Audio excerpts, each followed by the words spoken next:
Hi, and welcome back to another car conversation. Groovy citizens, happy, satisfying Saturday to each and every one of you. I hope you all have had a wonderful day.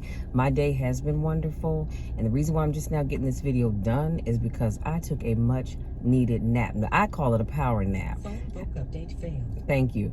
I call it a power nap. However, it was a serious nap, okay? And it was one that I truly needed, and it's okay. Now, today actually has been a great day. It's right now at 61 degrees. I believe it got up to about 65. The sun was out just like it was yesterday, so it was actually nice outside. Again, not that you didn't need a jacket, but it was nice outside. And what else was I getting ready to tell you? So it is getting a little chilly now that the sun has gone behind the clouds. So I did click my heat before I came outside, and I just turned it on in here. So y'all, I can't wait to jump into today's topic with you all. I'm trying to beat the losing my daylight, but I'm just really excited about this topic, period. So today I'm going to be talking about how to destroy your enemy without touching them. And of course, I'm going to be using some Stoic principles. So have you ever been in a heated argument feeling like you were going to explode? Well, we've all been there before with a coworker, a family member, a neighbor, a loved one, or a random stranger online. And let me just say this, I refuse. Do you hear what I'm saying? I refuse to spend my time arguing with someone online that I don't even know. They don't know me. They don't know anything about me. So I'm not going to waste my time arguing with them. But I digress. So there is a way to deal with these conflicts without using your hands, both figuratively and or literally. Now, when I say that, what I'm saying is, y'all know sometimes people can push us beyond our breaking point to the point where we use our hands figuratively, meaning the mental hands with the words that we use, and or physically when we have to throw hands at people. And we don't want to do that because we don't want to end up getting locked up, okay? So the Stoics, who were masters of control and reason, used these strategies to face their enemies with grace and poise. So let's jump into the 13 things that I want to share with you. Number one, delve into the depths of your adversary. So Epictetus once said, "It is not the event itself that troubles us, but our view of it." So step away from the present situation, inhale deeply, and examine the circumstances with very little interest. Observe the exchange objectively.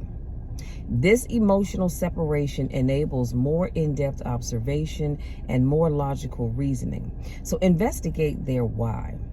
Concentrate on understanding the why of their statements and behaviors. Think about what drives them, what worries them, what do they want, what has happened to them to influence their viewpoints. What I've come to understand is if you put those things into practice and you really see, for me, it's about looking beyond what I'm seeing with my eyes, both my natural eyes and the corrective vision that I'm wearing, and actually seeing the person for who they really are. And when a person feels the need to become combative with you, there is something driving them.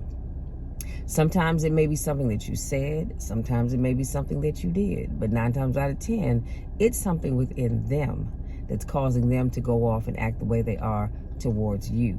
So I know you're saying, but Michelle, it's not my job to do all of that. And you're right, it should not be. However, and because if you want to be the bigger person, I would suggest that you try to figure out what is driving them to act the way they're acting. Say the things that they're saying and do the things that they're doing. Number 2, choose your battles wisely. Getting involved in every dispute can wear you out emotionally. So pick your battles carefully. Every conflict does not need your attendance. And this is something that we have been taught for years. And I don't know about you all, but I know I have. And I've learned that long time ago. Pick and choose your battles. I don't have to get involved in every situation that comes up. That's why, every now and then you do encounter a rude driver, and excuse me, sometimes they want to go off and cuss you out because you won't let them in. Because 9 times out of 10, they waited to the last minute to get in a lane, or to try and get in a lane that they knew they wanted to be in a whole mile back. And because you don't let them in, they want to pull up next to you and give you the finger or cuss you out or something like that. Pick and choose your battles wisely. Now, I will say this. I'm not a saint. I'm a work in progress.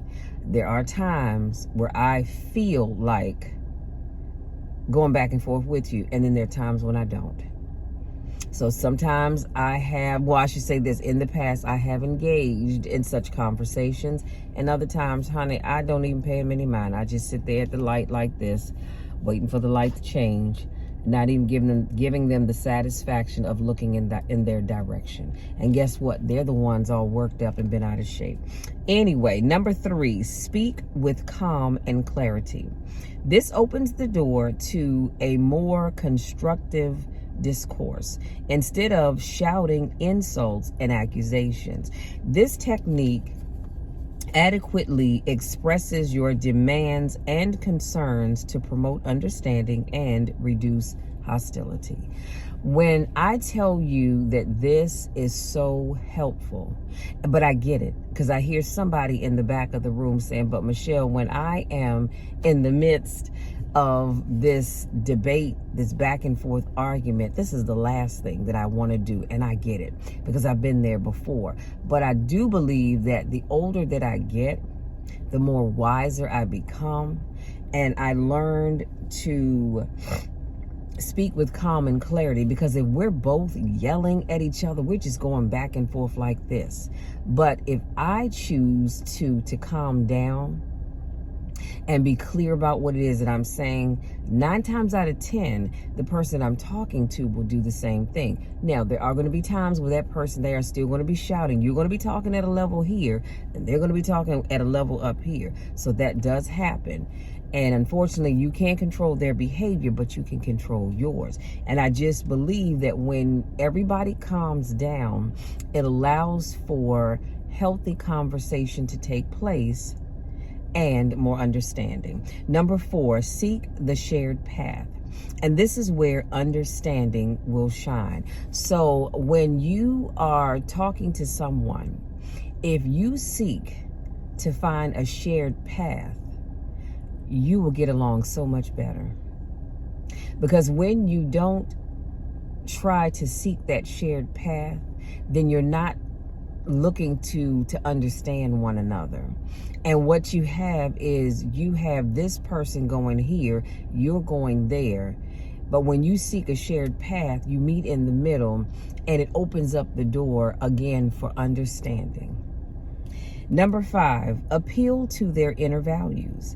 This will allow you to peacefully and carefully resolve disputes.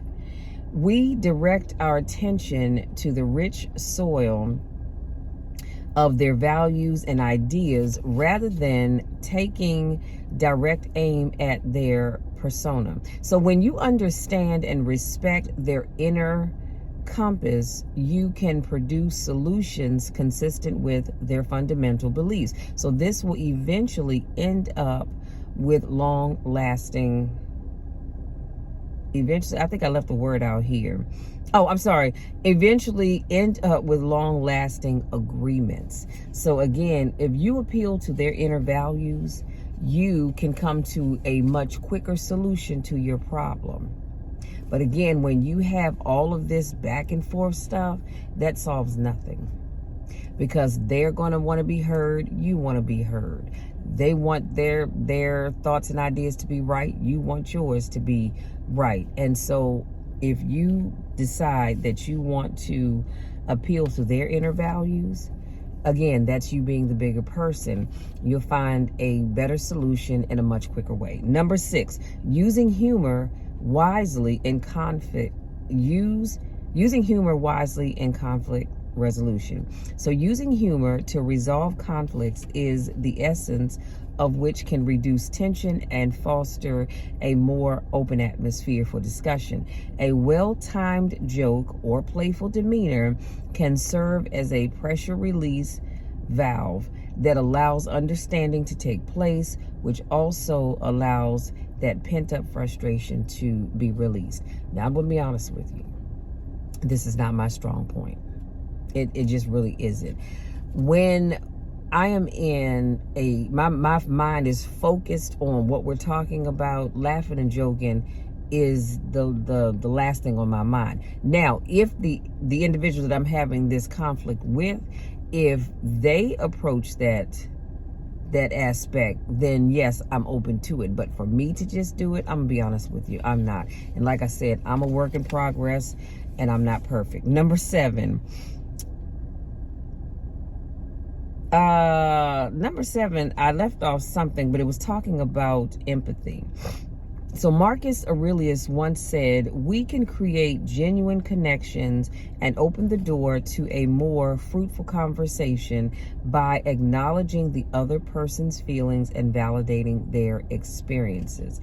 So everything I'm sharing with you will be in the description box. So I'll have to figure out what this word is before the word empathy, because I obviously didn't write the whole thing down. So, but anyway, when we allow empathy to step in, we are putting ourselves in that person's place. We are seeing things from their perspective.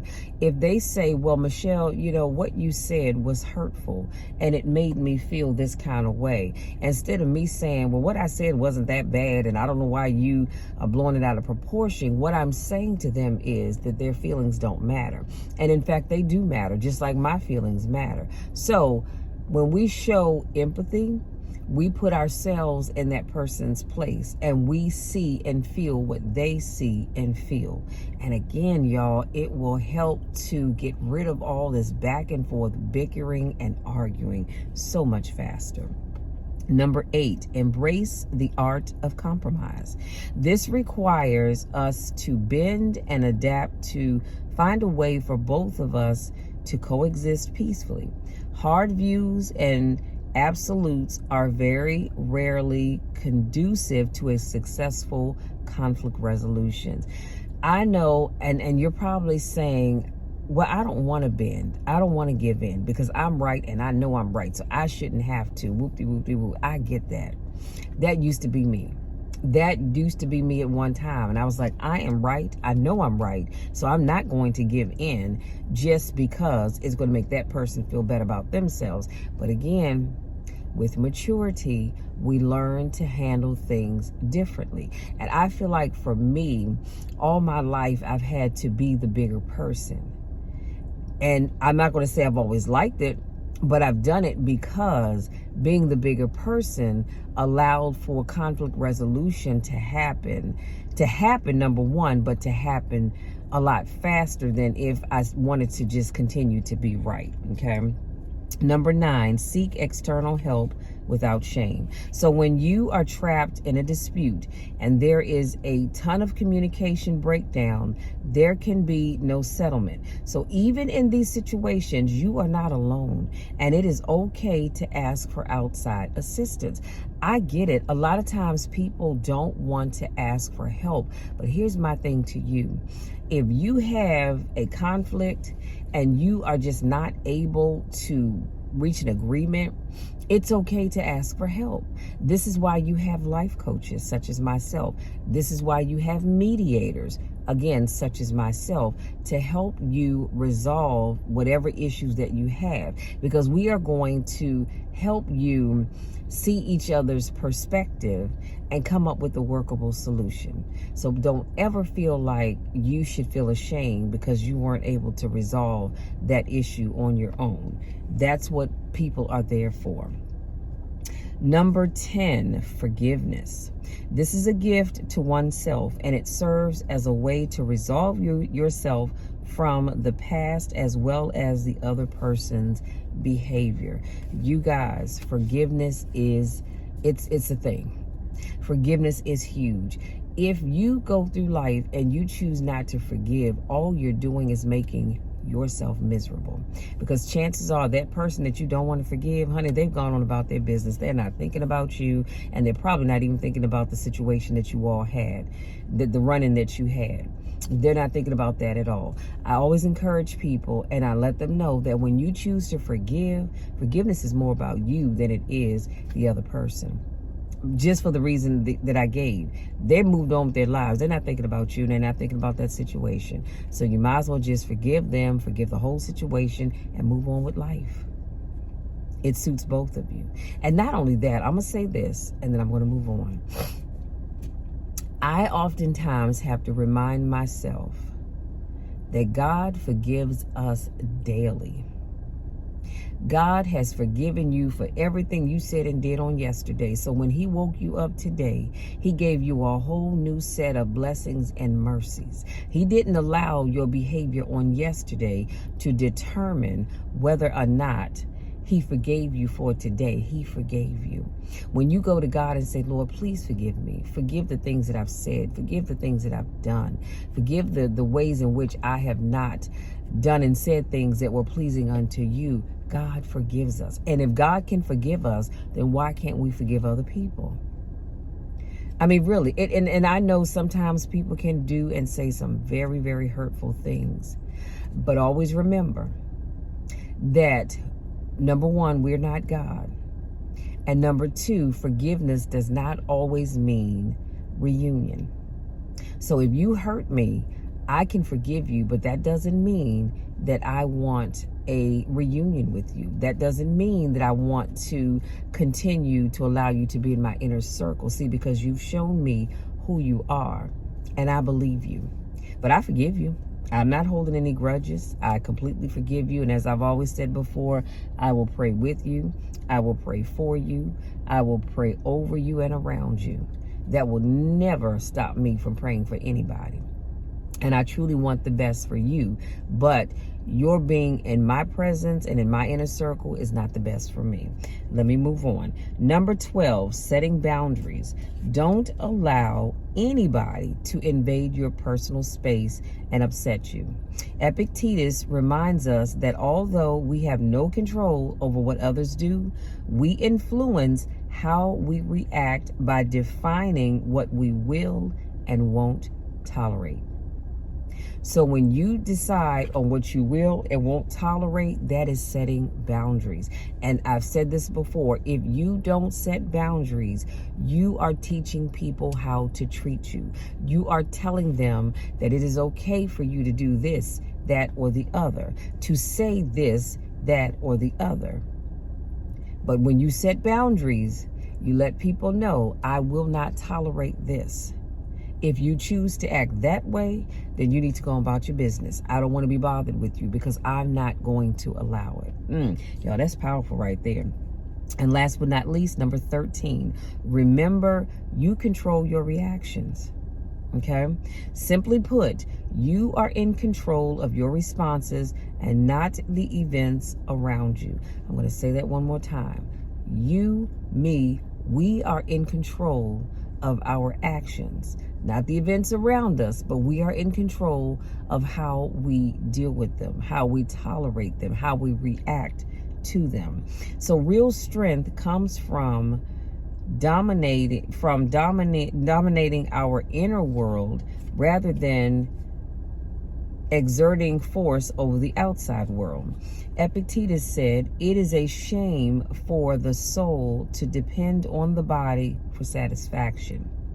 We must always gain an inner calm despite the storms of life by concentrating on our reactions, which we can control. And I'm starting to lose my daylight, but I'm going to say this really quickly, guys. Again, you cannot control how people, well, I should say this, you cannot control what people say to you, but you can control how you choose to react to it. If you called me out of my name or I called you out of your name, we can control the response that we have to that. I can't control you saying what you said. But again, I can control how I respond to it. Now, I can respond by cussing you out. I can respond by putting my hands on you, literally, or I can respond by going off on you figuratively. The choice is up to me. I don't know about you, but again, like I said, the older I get, the less I desire a need to go tit for tat with people. Well, that's not necessarily true. It's true most of the time. Let me say that. It's true most of the time. But sometimes I just really don't feel like it. And so I control my emotions and I say to myself, okay, you know what? Just because they want to act like an ass doesn't mean that I'm going to act like one with them. When they hand out tickets to their, I'm going to say, jackassery and tomfoolery, you don't have to take one. You can decline and say, you know what, I'm going to go ahead and let you be. I'm going to let you have that. And I'm going to go on about my business because I refuse to be drug into a place where I'm going to act just as much a fool as you are. And 9 times out of 10, that person's going to see that they're acting a fool by themselves and they need to stop because they look like a fool doing it. So having said that, you guys, as I've stated before, everything that I shared with you will be in the description box, so make sure you check that out. Make sure you save this video, share it with somebody that you think would definitely appreciate what I've shared with you, that can help them in their everyday life as well. Because again, we have control over us. We can't control the outside world, but we can control how we react to it and how we deal with it. So having said that, you guys, I want to say thank you so much for giving me just a little bit of your time to speak life into you and to encourage you. If you're new to watching my videos, I do car conversations every Monday, Wednesday, Friday, and Saturday. So welcome. Thank you so much for joining me. Make sure you come back on Monday for another motivational topic. If this is not your first rodeo, I want to say welcome back. You know I miss you and I don't get a chance to see you. Go out there, enjoy the rest of your Saturday. Enjoy the rest of this weekend. Wherever you go, whatever you do, make sure you have fun, but do so in a safe manner. And tomorrow is Super Bowl Sunday. So if you're going out to enjoy the Super Bowl, either you're hosting a party or you're going to one, all I can say is please make sure you drink and eat responsibly, especially if you're going to be drinking. Have your ride lined up so that you're not out here driving under the influence, because we don't want anybody getting hurt because you were out having fun. And I want you to have fun. I want you to have all the fun in the world. Just do so responsibly. Okay? So I love you all to the moon and back. You know the drill, you know the spiel. There is nothing, and I mean absolutely nothing that you can do about it, because I'm going to love you no matter what. I want nothing but the best for you, and the best is yet to come. Love you all. We'll talk again on Monday.